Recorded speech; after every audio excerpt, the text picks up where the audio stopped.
बोलती पुस्तके. ज्यांना वाचनाचा नाद त्यांना बोलती पुस्तके घाली साद. आमचं चॅनल सबस्क्राईब करा आणि सबस्क्राईब करायला इतरांनाही सांगा.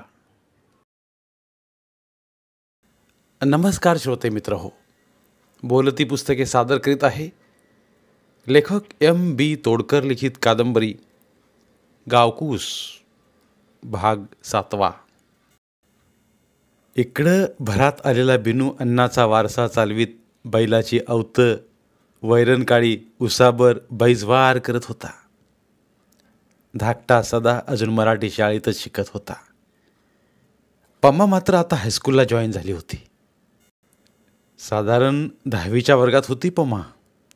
गोरी पान, सुबक उंचापुरा बांधा, गुलाब फुलासारखी घडी घातलेल्या रिबिनी दुमडलेल्या कुरळ्या केसांच्या वेणीची शोभा वाढवित होत्या. मागल्या वर्षापासनं मुलींसाठीचा हाफस्कर्ट गणवेश बदलण्याचा निर्णय हायस्कूल बोर्डानं घेतला होता. ते एक बरं झालं होतं. नाहीतर हायस्कूलात टार्गेट पोरांचा एकच विषय असायचा, अमकीच्या मांड्या अशा आणि तमकीच्या लांब सडक केसाळ पोटरे अशा. अभ्यासापेक्षा याचीच चर्चा जास्त करून असायची. काही ना तर नको नको अशी स्वप्न पडायची. दिसा मासा पमा मोठी होईत होती, बहाराला येत होती. पायगोळ परकर आणि पोलक्यात तर ती आणखीन खुलून दिसत होती.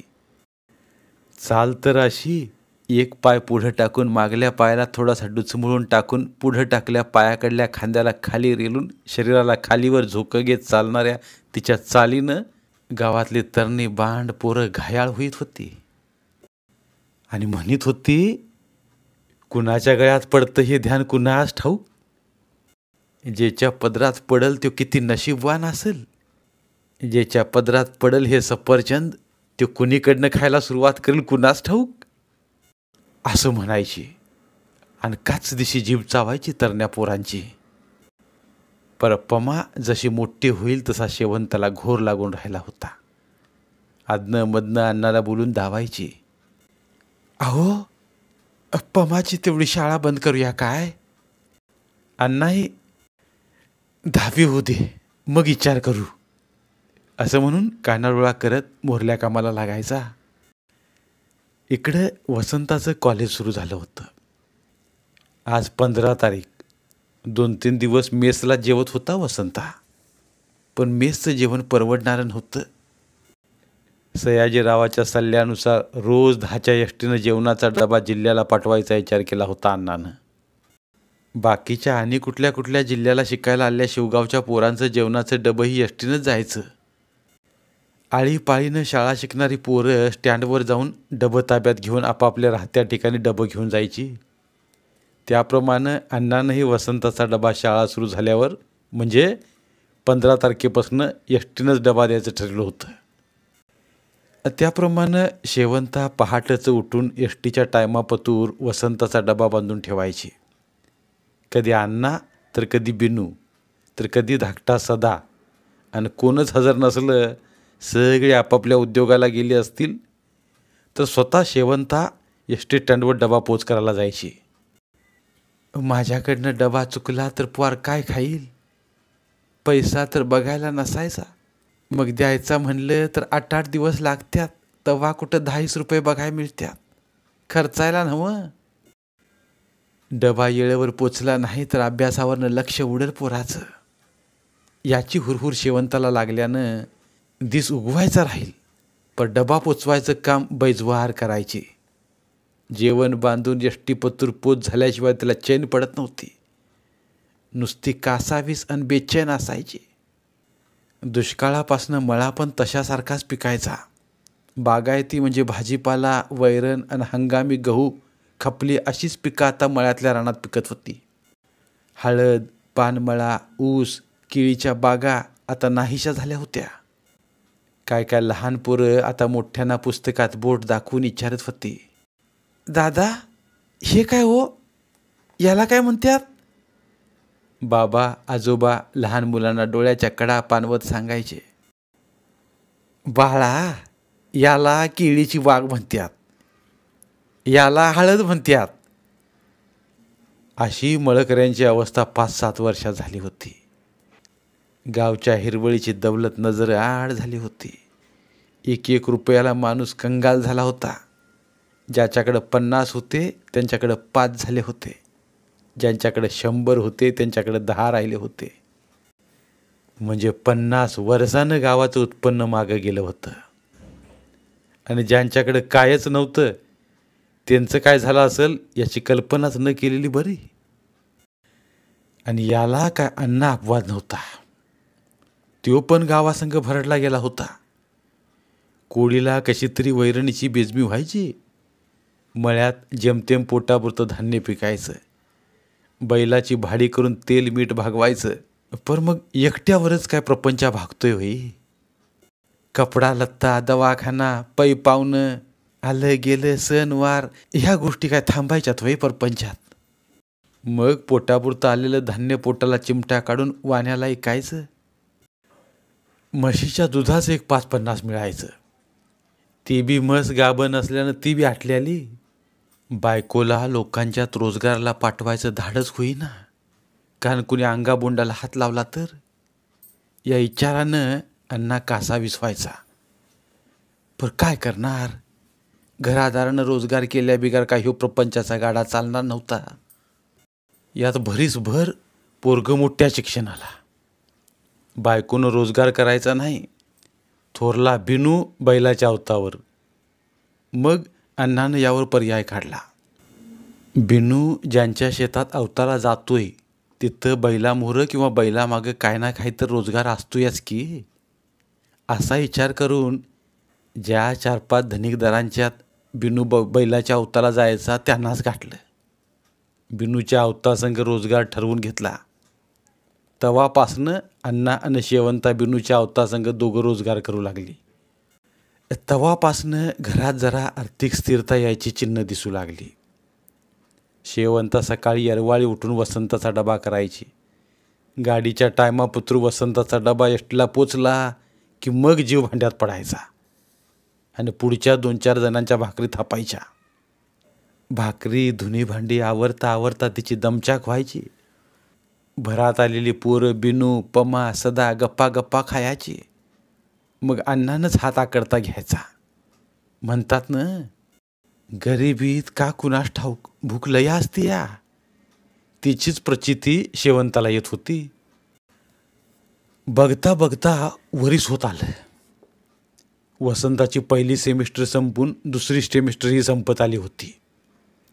आदनं मधनं सयाजीची आणि वसंताची भेट व्हायची. फावल्या येळात दोघंही शहरातल्या कुठल्या ना कुठल्या बगीच्यात जाऊन गप्पा मारायची. दोघांना बी एकमेकांचा लळा लागला होता. कधी सयाजी इंजिनिअरिंग कॉलेजवर जायचा तर कधी वसंता सयाजीच्या शेतकी कॉलेजवर जायचा. गावाकडच्या अभ्यासाबद्दलच्या पुढील करिअरबद्दलच्या गप्पा गोष्टी व्हायच्या. कधी सुट्टी मिळाली तर आदनंमधनं सिनेमे वगैरे बघायचे. आता असला खर्च मात्र सयाजीकडेच असायचा. कारण वसंताला मोजकंच पैसे मिळायचं जे संकट काळात वापरण्यासाठीच असायचं. सयाजीच्या वडिलांनी म्हणजे बाळातात्यांनी 10-20 वर्षांपूर्वी जिल्ह्याच्या ठिकाणी 2 गुंठ जागा घेऊन छोटीशी इमारत बांधली होती. पोरांच्या भविष्यासाठी होईल किंवा आपलं जिल्ह्याला वरचेवर येणं जाणं असायचं. कधी सरकारी कामकाजावेळी उशीर झालाच तर मुक्काम पडला तर सोय असावी म्हणून छोटंसं घर बांधलं होतं जे आज रोजी भाड्यानं वापरायला दिलं होतं. तेवढीच घरची डागडोजी राहती. घराची व्यवस्था होती म्हणून पुढच्या 3 खोल्या भाड्यानं दिल्या होत्या आणि मागील 1 शिल्लक खोली होती. त्यात सयाजीराव राहत होतं आणि शिक्षण पूर्ण करीत होतं. सयाजीनं अधनंमधनं शिवगावला जाणं येणं असायचंच. सणावारला हमखास गावाकडं असायचा. गावाकडे गेल्यावर नक्की वसंताच्या घरी चक्कर असायची. एक वसंताची खुशाली सांगायला आणि दुसरी म्हणजे पमाची गाठभेट व्हायसाठी. पण काही वेळेला पमा शाळेला गेलेली असायची. पमाचा चेहरा दिसला नाही की सयाजी कासा वीज व्हायचा. अहो इतक्या दिवस नुसता नजरेचाच खेळ चालला होता तर दोघांचं समोरासमोर बोलायचं धाडस अजून कुणीच दाखवलं नव्हतं. नजरा नजर म्हणजे तरी काय हो? नुसतंच एकमेकांकडे आकर्षणाच्या नजरेतनं बघणं, असं चालूच होतं आज पतूर. त्याच्या मागं एक मोठं गुपित होतं. तशी पमा अजून पूर्वयातच होती, पण सयाजीराव पोक्त झाला होता. शहरात राहून समाजाचा आणि चालू घडामोडींचा अभ्यास केला होता त्यानं. अनेक लहान मोठ्या समाजमनावर घडणाऱ्या घटनांचं बारकावं त्यानं पाहिलं होतं. त्यात अतिशय महत्त्वाची बाब म्हणजे सयाजीराव नलावडेंचं हे सरकार घराण्याशी नातेसंबंध असणारं घराणं. त्यामुळं भाऊसाहेबांच्या घराशी सोयरीक होण्याची सुतराम शक्यता नव्हती. त्यात सयाजी अतिशय गर्भश्रीमंतीतला माणूस आणि अण्णाची मात्र अवस्था हलाखीची, 18 विश्व दारिद्र्याची. आता या गोष्टीमध्ये पमा आणि सयाजींनी पुढची पायरी घेतली तर काय? तात्या आणि रणजित भाऊला हे पटणारं नव्हतं. त्या बाबतीत तात्यापरास रणजित भाऊनच मोठा प्रतिकार केला असता, याची खूणगाठ सयाजीनं बांधली होती. पण करणार काय? सयाजी पमावर पुरा फिदा झाला होता. गावी गेल्यावर एखाद्या दिवशी पमा नजरला नाही पडली तर अण्णासंग वसंताबद्दल खुशाली सांगता सांगता फोन डायव्हर्ट झाल्यागत भलतंच काहीतरी बोलून जायचा.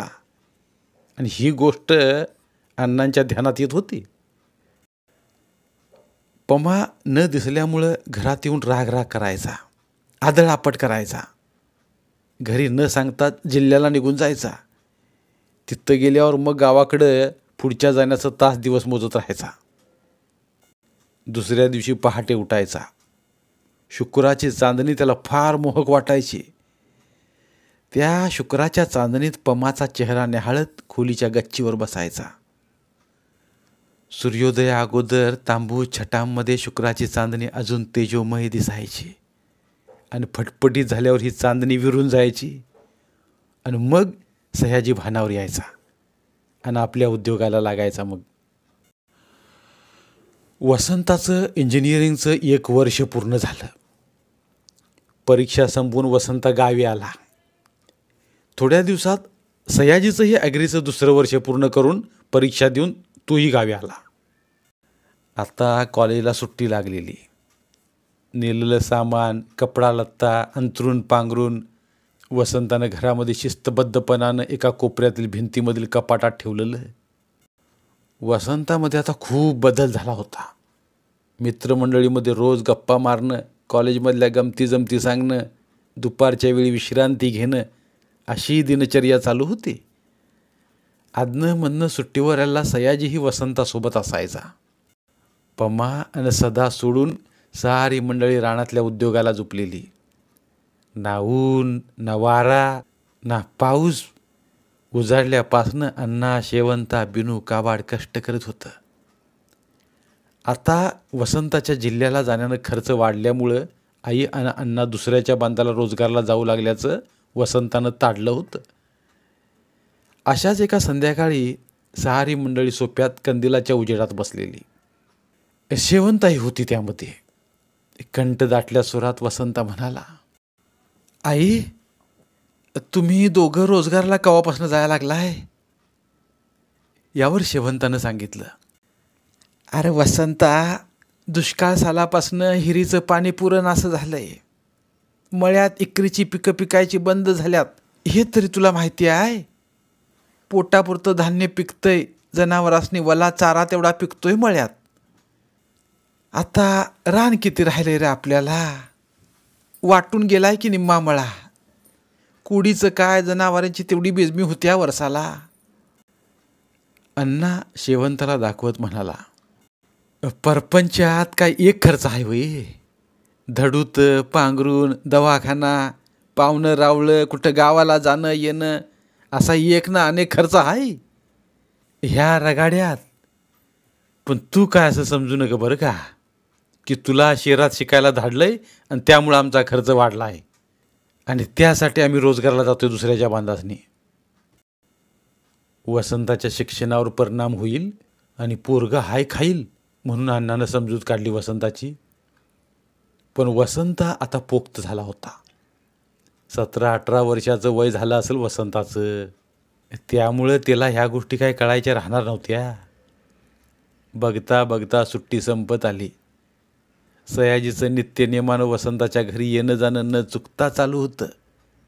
बहाणा वसंताचा, पण दृष्टादृष्ट पमाची. एक दिवस त्या दृष्टादृष्टीनं एक मोहरली पायरी ओलांडली ह्या जोडीनं. पमाच्या काळजात धडधड वाढत होती. 4 दिवसात सयाजी जाणार होता जिल्ह्याला, मोरल्या शिक्षणाला. परत पुढे नजरेआड होणार होता सयाजी. त्यामुळं मन घट्ट करून अन डोळं मिटून पमानं लागवी आवाजात शब्द उच्चारला. कधी चालू होणार आहे तुमचं ॲग्री कॉलेज? एका सेकंदाचाही विचार न करता सयाजी बोलून गेला. 4 दिवसात चालू होईल आमचं कॉलेज. जवळजवळ 1 वर्षभर चालू असलेली कोरडी नजरानजर आत्ताशी ओलसर झाली होती आणि त्याला प्रेमाचा अंकुर फुटला होता त्या 2 वाक्यांनी. सयाजीचं उत्तर ऐकण्यासाठी उत्तावीळ झालेली पमा सुखावली. क्षणभर पातेल्याच्या काठावर ठाणदिशी वस्तू पडावी आणि पातेलं क्षणभर थर्र करावं, तसं पमाच्या छातीत थर्र झालं. एक प्रेमी युगुल एकत्र यायचा संकेत होता तो थर्रचा आवाज. नाहीतर सयाजी आणि पमा दुसऱ्याशी बोलताना अशी जाणीव झाली असती का त्यांना? घरातल्या साऱ्या समोरच हे बोलणं झालेलं, त्यामुळं कुणालाही कसली शंका वा संशय यायचं कारणच नव्हतं. पण अंतरीचा वेगळा सूर त्या दोघांनाच गवसला होता त्या क्षणी. अन चूळ फुटलेलं पुराचं पाणी सैरावैरा पसरावं तशी दोघांची मनं अथांग पसरू लागली होती. कारण त्या दिवसापासून वरचेवर दोघांचं संभाषण होऊ लागलं होतं. थोड्या वेळानं वसंता आणि सयाजी चर्चा करीत बाहेर मित्रमंडळीत निघून गेले. पुढलं 4 दिवस कधी निघून गेलं हे शेवंतालाही कळलं नाही. वसंताच्या सुट्टीचा पुरा महिना शेवंताला आनंद देऊन गेला होता. कारण उद्यापासून पुवार रोजच्या संध्याकाळला शिळं पाकं खाऊनच दिवस काढणार होतं. कारण एसटीनं जाणारा डबा ह्यो 2 टायमाचा असायचा, त्यामुळे रात्रीचं जेवण हे शिळं पाकच असायचं. अखंड सुट्टीत वसंताला काडीच्या कामाला हात लावू दिला नव्हता, कारण तो मोठा इंजिनियर होणार. आज साऱ्याने त्याला फुलात ठेवलं तर मोहर नोकरदार झाल्यावर साऱ्या घराचा पोशिंदा होणार होता वसंता. आणि हीच अशा उराशी बाळगून प्रत्येकजण आपापली कामं म्हणजे जनावरांची उसाबर, वैरणकाडी, शेणघाण, स्वच्छता, जळण काटूक, वाण्याच्या दुकानाचा बाजार यातलं एकही काम वसंताला करू देत नव्हती ही घरातली मंडळी. झालं, कॉलेजला जायचा दिवस उजाडला. शेवंताला तर मनावर दगड ठेवून लेकराची पाठवण करायचं ठरवलं होतं, पण अण्णाचं मात्र तसं नव्हतं. चांगल्या आलिशान इमारतीत निवारा खाट, गादीवर पंखा, सोबतीला खोलीतलं जोडीदार, कॉलेजची भव्य इमारत, भोवतीचा रम्य परिसर हे अण्णानं न्याहाळलं होतं. अण्णाला वाटायचं वसंतासंग माझ्या साऱ्या पोरासनी पण असं शिकायला मिळालं असतं तर, असं म्हणून अण्णाचं डोळं पाहणं व्हायचं. असलं शिक्षण बाकीच्या लेकरांना कुठलं नशिबात, असं म्हणून पुढं कामाला लागायचा. वसंताचं सामानाची पिशवी भरायचं चाललं होतं. अंथरूण पांघरूण, कपडा लत्ता, पॅन्ट शर्ट, किरकोळ भांडी, तांब्या, बादली इत्यादी सामानांची जमवाजमव केली. तेवढ्यात पमानं लहानशा काचेच्या पेटीतून पेन काढून वसंतासमोर धरलं. तशी सारे अवाक झाली. पमे, कुठनं पैसा गोळा केलीस ग पेनसाठी? पमा आईला सांगू लागली. अगं, मला कवा तरी शाळेत जाताना पैसे देत होतीस का नाही? तेच पैसे 6 महिने साठवून पेन घेतलंय मी वसंतासाठी. तेवढ्यात एक सोलापुरी नवी कोरी चादर वसंतापुढं धरत बिनू म्हणाला, हे बघ वसंता, मागल्या वर्षातली चादर कोपऱ्यावर फाटलेली मी बघितली होती. तू एवढा मोठा इंजिनियर होणार आणि बाकीच्या पोरांसंकट असली चादर पांघरणार याची मलाच लाज वाटू लागली. आम्ही नाही घेणार तर काही तू कुठं कामाला जाणार आहेस काही, का कोणी दुसरं आणून देणार आहे तुला? हे सगळं चिमणी पाखरांचं अंतर्मनातून आणि अंतरात्म्यातून चाललेलं संभाषण अण्णा आणि शेवंता ऐकून क्षणभर स्थिमित राहिले. अण्णा म्हणाला, असंच आयुष्यभर एकमेकावर प्रेम राहू द्या रे ह्या लेकरांनो. आम्ही काय आता तसं उत्तर तिला लागलोय. आमच्या माघारी एकाला चौघं एकजीव होऊन राहावा. तुम्हाला काय बी कमी पडणार नाही. वसंतानं पिशव्या उचलल्या. एक पिशवी सदानं घेतली. सकाळच्या 10च्या गाडीला शेवंतानं जेवणाचा डबा बांधून तंग ठेवला होता आणि सारी मंडळी वसंताला निरोप द्यायला एस.टी. स्टँडवर पोचली. पमाला शाळेत जायचं होतं आणि शेवंताला मोहरला स्वयंपाक होता, त्यामुळे त्या दोघी घरात राहिल्या. वसंताची इंजिनिअरिंगची वर्षामागून वर्ष जात होती. रोज ढीगभर भाकऱ्या थापून शेवंता जेरीस आली होती. एवढ्या लोकांचा स्वयंपाक करायचा, डबा भरायचा, जळण काटूक बघायचं आणि अण्णासंग टायमाला रोजच्या रोज रोजगारला जायचं. आता तीही उतारतीला होती, त्यामुळे चिडचिडपणा अतिशय वाढला होता. रोजगारानं येऊन अनेक सांच्याला धारा पाणी परत रातचा स्वयंपाक यामुळे मेटाकुटीला आली होती शेवंता. पण करणार काय? पमाना थोडा हातभार लावला असता तर ती बी शिकत होती. तिचा पण अभ्यास असायचा आणि शेवंता वरचे वर आजारी पडू लागली. त्यामुळे तर ती जास्ती चिडचिडी व्हायला लागली होती. थोरल्याचं लगीन करून हाताखाली एखादी सून यावी तर नुसत्या रोजगारावर आणि 4-5 जणात 1-1.5 एकर मळ्यावर तिला कोण पोरगी देणार हो? त्यामुळं ते स्वप्नही हवेत इरून जाईत होतं. तसा बऱ्याचदा अण्णामुळं तिनं ह्यो विषय मांडला होता. पण घे घोड्या पी पाणी असं का कुठे लगीन ठरतंय होई? अशी शेवंताची समजूत काढायचा त्यो. आता रोजचा वसंताचा डबा तयार ठेवून एसटीला पोच करायचं काम धाकट्या सदावर सोपवलं होतं. सदा पण 7वीत शिकत होता. त्याचा पण अभ्यास असायचा. बघता बघता वर्ष संपत आलं. पमाची 10वी बोर्डाची परीक्षा, सदाची 7वीची परीक्षा. बिनू कायम बैलावर झुपलेला. भावशांना काय शानपाणी वैरण काढी आणि टायमाच्या टायमाला शेवंता संघ रोजगारला जायचा. सगळं आवरून शेवंताला आवरायसाठी टुमणं लावायचा. शेवंता कधी कधी रोजगारला जायचीच नाही. तशी आज बी तिनं हातरून धरलं होतं. तापानं फणफणत होती, पर सकाळचा कसा तरी स्वयंपाक करून हातरून धरलं. दिवसभर झोपून होती शेवंता. सांच्याला सगळी गोळा झाली, पण साधा पाण्याचा तांब्याची सुधी कुणाची स्वयंपाकात मदत नव्हती. आणि डोळ्यातनं पाणी गाळत कसा तरी स्वयंपाक आवरला. चकोर बरोबर भाकरी खाऊन झोपी गेली ती. पहाट झाली. अण्णानं आवरावर केली. बिनूनं पण गोट्यातली आवरावर केली. शेवंता अजून झोपूनच होती. शेवटी अण्णानंच डॉक्टरकडे न्यायचा विचार केला. कसा तरी जनावरासाठी भरडलेल्या मक्याचा भात शिजत घातला. साऱ्यांनी मक्याच्या भातावरच दिवस काढला. वसंताला मात्र शेवंता आजारी असल्याचं सांगितलं नाही. उलट 2 दिवस शेवंता गावी गेल्याचं एसटीच्या डब्याकरवी निरोप पाठवून 2-4 दिवस मेसला जेवण घ्यायचा निरोप धाडला. शेवंता आजारी हाय म्हणून कळलं तर पोराच्या अभ्यासाचा खोळंबा व्हायचा, म्हणून आजारपणाचं सांगितलं नाही. शेवंताला डॉक्टरकडे दाखवण्यात येऊन औषध पाणी केलं. 8 दिवस कसं तरी पार पडलं. 8 दिवसानं पुन्हा शेवंताचं रडगाणं. सारीच वैतागली होती. एकमेकावर राग काढत होती. पोरांची परीक्षा चालू होती, यावर कुणाचंच ध्यान नव्हतं. एक दिवस सकाळी शेवंतानं कणतच स्वयंपाकाला घातलं. सोप्याला पमा आणि सदा अभ्यास करीत होती. त्यात सदाची 7वी बोर्डाच्या परीक्षेची तयारी चाललेली. सदाच्या परीक्षेचा दुसरा दिवस होता. शेवंतानं कशा तरी 4 भाकरी थापल्या, डब्यात कोंबल्या आणि सदाला हाक दिली. बिनू बैल झोपून अवताला गेलेला.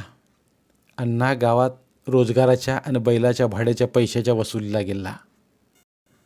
वसंताचा डबा पोचवाय म्हणून शेवंतानं सदाला हाक दिली. अरे सदा, उठ की बाबा, डबा पोचता करायचा एसटीला. नाही आई, आज मला जमणार नाही. आज माझा पेपर आहे परीक्षेचा. चुलीत घाल तुझा पेपर आणि तुझी शाळा. तिथं पोरगं उपाशी राहील आणि हिथं तुझी परीक्षा नाचायला लागली होई. काय तुझी बॅरिस्टरची परीक्षा आहे होई? शेवंता वैतागून म्हणाली. ते काय बी असू दे, माझी पण 7वी बोर्डाची परीक्षा आहे. नुकसान झालं तर माझं पण वरीच वाया जाईल आई. मी नाही जाणार आज डबा द्यायला. यावर शेवंताचा राग अनावर झाला. आजारपणात कुणी बी चिडकूर होतंय तशी शेवंताही चिडली. सदा सोप्याला समोर मांडी घालून अभ्यासात मग्न होता. रागाच्या भरात शेवंतानं चुलीमोरली लोखंडाची फुकणी सदाच्या दिशेनं भिरकावली आणि म्हणाली, मुडद्या, नुसता डबा द्यायचं बी काम होईत नाही व्हय रे तुला. असं म्हणत फुकलेली लोखंडाची फुकणी मांडी घालून बसल्या सदाच्या उजव्या गुडघ्यावर टाणकन आदळली. सदा मोठ्यानं किंचाळला, आई मेलो म्हणत तळमळू लागला, कळवळू लागला, गडागडा लोळू लागला. बघता बघता गुडघा नाळासारखा सुजून टम्म झाला. चिडलेली शेवंता मग भानावर आली. पलीकडनं गणूबा आणि तिची बायको पळत आली. काय झालं, काय झालं? गलका झाला. सोप्याला 5-10 मिनिटात माणसं जमा झाली. समोर बसली पमा फडक्यानं वारा घालू लागली. सदा तळमळत होता. लवाराकडनं बनवून घेतलेली लोखंडाची जाडजूड फुकणी सदाच्या गुडघ्यावर जुमानून बसली होती. तेवढ्यात रानमालकाकडनं भाड्याच्या वसुलीसाठी गेला अण्णा दारात आला. बघतोय तर काय, ढीगभर माणसं दारात बघून अण्णा जरा हबाकलाच. आणि काय संकट आहे माझ्या घरावर? सोप्यात सदा तळमळत पडलेला. गुडघा सुजलेला पाहून गावातल्याच पाटील डॉक्टराकडे न्यायचं अण्णानं ठरवलं. दोघांनी उचलून बैलगाडीत घातला आणि डॉक्टरांकडे नेलं. डॉक्टरानं सदाला तपासलं. गुडघ्याची सूज पाहून पाटील डॉक्टर म्हणाले, अहो सूज फार आहे. कशामुळं हा प्रकार झाला आहे? त्यावर हुंदकं देत शेवंतानं सांगितलं. घडला प्रकार ऐकून डॉक्टर पण काळजीत पडले. थोडा वेळ विचार करून मग डॉक्टर अण्णाला म्हणाले, हे बघा अण्णा, गुडघ्याची वाटी फ्रॅक्चर आहे. तेव्हा पेशंटला जिल्ह्याच्या डॉक्टरकडे न्यावं लागेल आणि पायाचं म्हणजे गुडघ्याचं ऑपरेशन करावं लागेल. डॉक्टरचं बोलणं ऐकून अण्णा आणि शेवंता माटतीशी खालीच बसली. दोघांनी डोक्यावर हात आपटला. आता पैशाचं काय करायचं? दबकतच अण्णानं डॉक्टरला विचारलं, साहेब ऑपरेशन म्हणजे किती खर्च येईल हो? अंदाजे 4-5 हजार तर पाहिजेतच की. आणि जर नाही ऑपरेशन केलं तर पोराला एका पायावरच आयुष्य काढावं लागेल. ऐकून अण्णाला दरदरून घाम फुटला. तिथंच शेवंतावर राग काढीत अण्णा दवाखान्याबाहेर पडला. भाड्याची रानमालकं गाठली. कुणाकडनं 500, कुणाकडनं 1000 असं करून 4-5 हजार गोळा केलं. दुपारच्या गाडनं पाटील डॉक्टरांनी चिठ्ठी दिल्याप्रमाणे जिल्ह्याच्या जोशी डॉक्टरांच्या दवाखान्यात सदाला दाखल केलं. सर्व तपासण्या झाल्या. ऑपरेशनचं नक्की झालं. पण जोशी डॉक्टरांनी अण्णाला बजावून सांगितलं, हे बघा, गुडघ्याचं ऑपरेशन आहे. गुडघ्याची वाटी फ्रॅक्चर आहे. इतर अवयव असते तर 100% इलाजाची खात्री आम्ही देतोय. पण गुडघ्याच्या वाटीचं ऑपरेशन पूर्णपणे यशस्वी होईलच याची खात्री आम्ही देऊ शकत नाही. तरी पण आम्ही पूर्ण प्रयत्न करू. यापुढं तुमचं आणि पेशंटचं नशीब. हे ऐकून अण्णाची बोबडीच वळली. उत्तर तिकडं झुकला अण्णा गुमान डॉक्टरांचं ऐकून घेत होता. सदाचं ऑपरेशन झालं. दवाखान्यात 2 दिवस गेल्यावर सदा कधी अण्णाच्या तर कधी भेटायला आलेल्या नातलगांच्या खांद्यावर हात टेकून हिंडू फिरू लागला. पुन्हा 2-4 दिवसात डॉक्टरांनी दुखापत झाला पाय थोडासा टेकवत चालायला परवानगी दिली.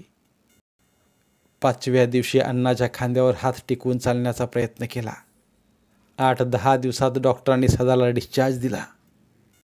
ऑपरेशनच्या पायावर पूर्ण भार देऊन चालायची परवानगी डॉक्टरांनी दिली नव्हती. सदाला घरी आणलं. तिची उसाभर अण्णा, शेवंता, बिनू सारीच करत होती. त्याला हिंडाय फिराय मदत करीत होती. डॉक्टरांच्या सूचनेप्रमाणे 1 महिन्यानी प्लास्टर काढायसाठी सदाला जोशी डॉक्टरांकडे नेण्यात आलं. प्लास्टर काढलं. डॉक्टरांनी सदाला दुसऱ्याचा आधार न घेता पाऊल टाकायची समोर ट्रायल घेतली. आणि काय इजा झालेला पाय टेकून भार देऊन दुसरा पाय उचलताच सदा धाडकन खालीच कोसळला. गुडघ्यात जोराची कळ आली तसा सदा तळमळलाच. डॉक्टरही चिंतेत होते. त्यांनी परत सदाला ड्रेसिंग रूममध्ये घेतलं. परत एक्सरे काढला. हाड जुळायला अवधी लागेल असं सांगून 4-6 महिने पायाची काळजी घ्यायला सांगून डॉक्टरांनी पेशंटला घरी सोडलं. सदाची परीक्षा संपून गेली होती. शेवंता आणि अण्णाला दारिद्र्य वेशीतून चौकटीच्या आत प्रवेश केल्याची जाणीव झाली होती. आता यातून काय आपलं घर उबदारी घेईल याची खात्री अण्णाला आणि शेवंताला वाटत नव्हती. यावर मार्गही अण्णाला सुचत नव्हता. पत्नीचं वरचेवर आजारपण, रोज एकाच्या बांधाला रोजगार, सदाचं एका पायावर अधू होऊन चालणं. सदाचा पाय बरा झाला, पण पाय खाली गुडघ्यात न वाकण्याच्या स्थितीत. पाय कायम ताटच राहिला. उपवर अन भरात आलेली एक लेक. रोज कमवावं तवा खावावं, त्यात वसंताचा शिक्षणाचा खर्च. या साऱ्यावर मात करायसाठी म्हणून कोडीचं 2.5 एकर रान सावकाराकडे घाणवत टाकलं. तरी बी खर्चाचा मेळ लागना झाला होता. त्यामुळे दोघंही रात्रंदिवस विचार करीत बसायचे. का संपवावं हे जीवन असं दोघांनी वाटायला लागलं होतं. पण मग पमाचं काय होईल तिचं? पमाच्या आयुष्याचा बंदोबस्त करावा लागेल. आपल्या माघारी ह्यो समाज चिरपाड करून टाकेल की आपल्या लेकीची. आणि वसंता काय थोड्या दिवसात कमवायला लागेल की. मग कोण हात धरणार नाही गावात आपला आणि आपल्या कुटुंबाचा. असं म्हणून उलटा विचारही मनातून काढून टाकायचे. धन्यवाद. उर्वरित कादंबरी पुढील भागात. मराठीतील प्रतिभावंत लेखकांचं साहित्य, कथा, कादंबऱ्या ऐकण्यासाठी आमचं बोलती पुस्तके हे चॅनल सबस्क्राईब करा. आणि मराठी साहित्याचा प्रसार करण्यासाठी प्रत्येक मराठी माणसाला सबस्क्राईब करण्यासाठी आवाहन करा. आणि बोलती पुस्तके या साहित्य चळवळीत सहभागी व्हा. आपले पुन्हा एकदा धन्यवाद.